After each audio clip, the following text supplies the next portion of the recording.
Je ne sais pas si vous l'avez remarqué, mais on a changé de saison récemment. Et qui dit changement de saison, dit nouvelle occasion de photo. Alors aujourd'hui dans cet épisode, on va voir 5 idées de photos à faire au printemps. Allez en avant, viens grand.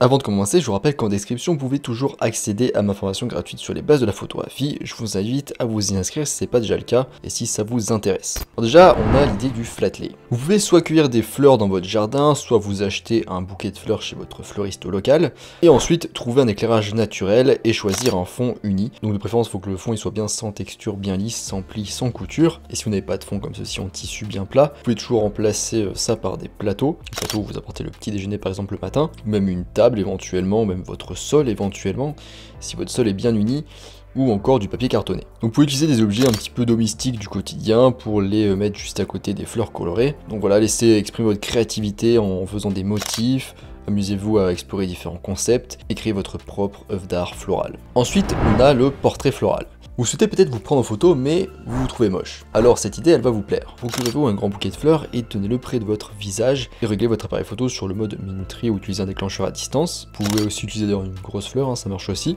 De cette façon, vous pourrez créer un autoportrait original à la maison sans avoir à vous coiffer, à vous maquiller ou quoi que ce soit. Vous pouvez même faire ça au réveil au petit matin quand vous avez une sale tête, personne ne le verra. Troisième idée, expérimenter les éclaboussures d'eau. Donc pour cette idée, vous aurez besoin de bocaux en verre ou de vases, d'eau, de colle et aussi d'un fond. Donc on va utiliser un pistolet à colle pour figer les contenants en verre qui sont renversés, enfin, qui se renversent, qui ont l'air de se renverser. Vous pouvez aussi créer des piles de bocaux par exemple, ou de vases, voilà, ou de bocaux en verre les uns sur les autres. Vous allez aussi du coup positionner votre trépied et vous mettre sur le mode rafale. Il faudra aussi de préférence un déclencheur à distance, c'est un peu mieux, ou le mode minuteur. Et une fois que la scène est prête avec les différents vases et bocaux, et vous n'avez plus qu'à commencer le déclenchement et à commencer à éclabousser toute la scène. Et dans le tas, normalement, vous aurez quelques photos sympas d'éclaboussures d'eau avec les fleurs. Ensuite, quatrième idée, le pique-nique. Recherchez des lieux de pique-nique avec des vues sympas, comme des bords de lac, de plage ou encore des parcs avec des arbres en fleurs. Choisissez une tenue qui correspond à l'ambiance de pique-nique et n'oubliez pas quelques accessoires, comme une jolie nappe à pique-nique, un panier,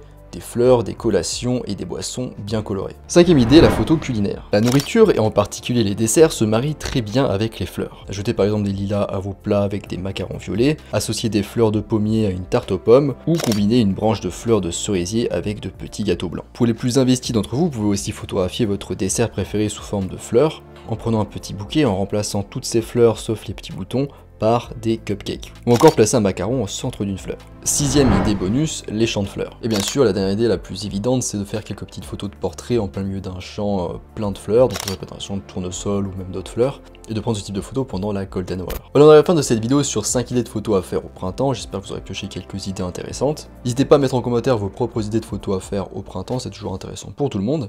Je vous rappelle qu'en description, vous pouvez aussi accéder à ma formation gratuite sur les bases de la photographie. Je vous invite à vous y inscrire si ça vous intéresse. Moi, je vous laisse ici à vos photos printanières et je vous dis à bientôt sur internet mondiaux.